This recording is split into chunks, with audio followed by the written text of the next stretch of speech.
السلام علیکم ورحمۃ اللہ وبرکاتہ۔ آج میں حافظ عبداللہ شیراز حاضر ہوں اپنی نئی ویڈیو کے ساتھ عبداللہ's ہیپی لائف میں۔ آپ سب فرینڈز کیسے ہیں؟ امید کرتا ہوں کہ آپ خیریت سے ہوں گے۔ آج میں آپ کو جز 30 کی تیسری سورہ عبس کی تلاوت کروں گا۔ پہلے آپ میرے چینل کو سبسکرائب، لائک اور شیئر کریں اور اینڈ تک ویڈیو کو دیکھیں۔ تلاوت سے پہلے میں آپ کو بتاؤں گا کہ اس سورت کا سبب نزول کیا ہے۔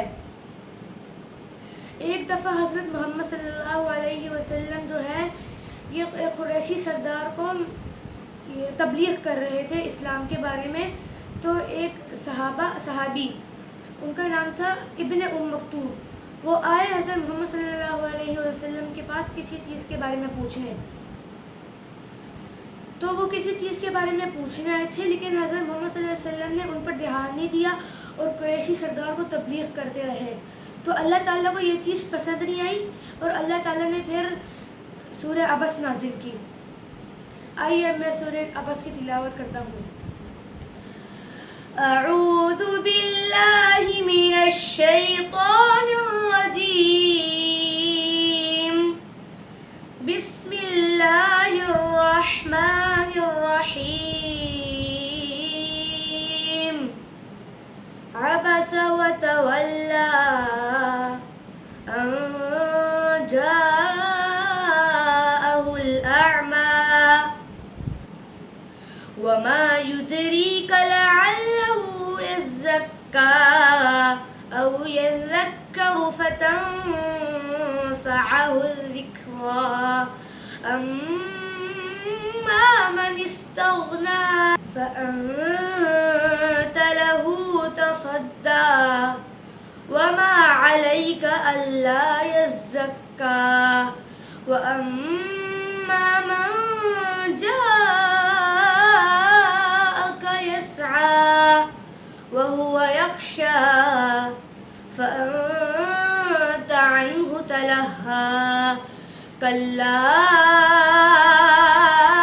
إنها تذكرة فمن شاء ذكره في صحف مكرمة مرفوعة مطهرة بأيدي سفرة كرام بررة قتل الإنسان ما أكفره من أي شيء خلقه من نطفة خلقه فقدره ثم السبيل يسره ثم أماته فأقبره ثم إذا شاء أنشره كلا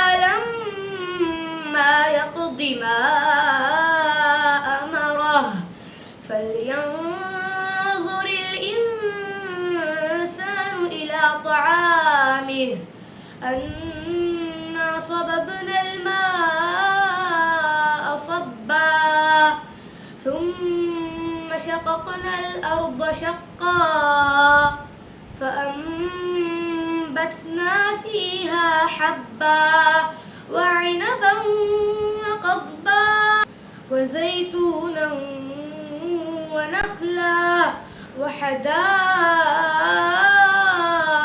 غلبا وفاكهة وأبا متاعا لكم ولأنعامكم فإذا جاءت الصاخة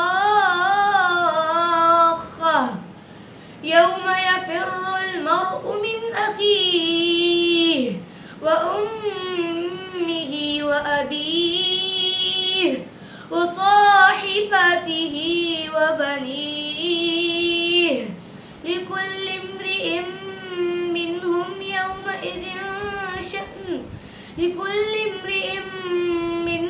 يومئذ شأن يغنيه وجوه يومئذ مسفرة ضاحكة ضاحكة مستبشرة ووجوه يومئذ عليها غبرة ترهقها قترة أولئك هم الكفرة الفجرة صدق اللہ العظیم۔ شروع کرتا ہوں اللہ کے نام سے جو بڑا مہربان نہایت رحم کرنے والا ہے۔ انہوں نے ماتھے پہ شکن ڈالی اور منہ پھیر لیا، اس لیے کہ ان کے پاس ایک نابینا آیا، اور اے نبی آپ کو کیا خبر، شاید وہ پاکیزگی حاصل کرتا یا نصیحت سنتا تو اسے نصیحت نفع دیتی، لیکن جو شخص پرواہ نہیں کرتا تو آپ اس کی فکر کرتے ہیں۔ حالانکہ اگر وہ نہیں سنورتا تو آپ پر کوئی گناہ نہیں، اور جو شخص آپ کے پاس دوڑتا ہوا آیا اور وہ ڈرتا بھی ہے تو آپ اس سے بے رخی کرتے ہیں؟ ہرگز نہیں، بے شک یہ صحیفہ تو ایک نصیحت ہے، چنانچہ جو چاہے اسے یاد کرے، وہ قابل احترام صحیفوں میں محفوظ ہے جو بلند اور پاکیزہ ہے، اسے لکھنے والوں کے ہاتھوں میں ہے جو معزز اور نیکوکار ہے۔ ہلاک کیا جائے انسان کس قدر ناشکرا ہے۔ اللہ نے اسے کس چیز سے پیدا کیا؟ ایک حقیر نطفے سے اسے پیدا کیا، پھر اس کا اس نے اندازہ لگایا، پھر اس کے لیے راہ آسان کر دی، پھر اسے موت دی اور قبر میں پہنچایا، پھر جب وہ چاہے گا اسے دوبارہ زندہ کرے گا۔ ہرگز نہیں، اس نے اب تک اللہ کے حکم کی بجا آوری نہیں کی۔ چنانچہ انسان کو چاہیے کہ اپنے کھانے کی طرف دیکھے۔ بے شک ہم نے خوب بارش برسائی، پھر ہم نے زمین کو اچھی طرح پھاڑا، پھر ہم نے اس میں اناج اگایا اور انگور اور سبزیاں اور زیتون اور کھجوریں اور گھنے باغات اور میوے اور چارہ، جو تمہارے اور تمہارے جانوروں کے لیے سامان زندگی ہے۔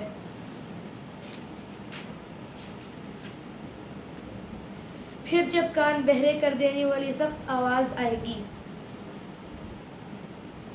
اس دن آدمی اپنے بھائی سے بھاگے گا اور اپنی ماں اور اپنے باپ سے اور اپنے بیوی اور اپنے بیٹوں سے۔ ان میں سے ہر شخص کا اس دن ایسا حال ہوگا جو ایک سے دوسروں سے بے پرواہ کر دے گا۔ اس دن کئی چہرے چمکتے ہوں گے، ہنستے مسکراتے حشاش بشاش، اور کئی چہروں پر اس دن خاک اڑ رہی ہوگی، ان پر سیاہی ہوگی۔ یہی لوگ کافر و فاجر ہیں۔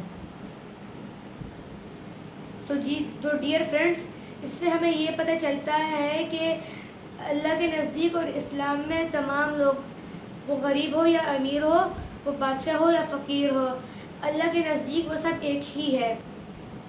اور میں اس ویڈیو کو اس دعا کے ساتھ ختم کرتا ہوں کہ اللہ قیامت کے دن ہمیں ان لوگوں میں سے بنائے جن کے چہرے ہنستے اور مسکراتے ہو۔ اگلے ویڈیو میں ملتے ہیں، تب تک اللہ حافظ۔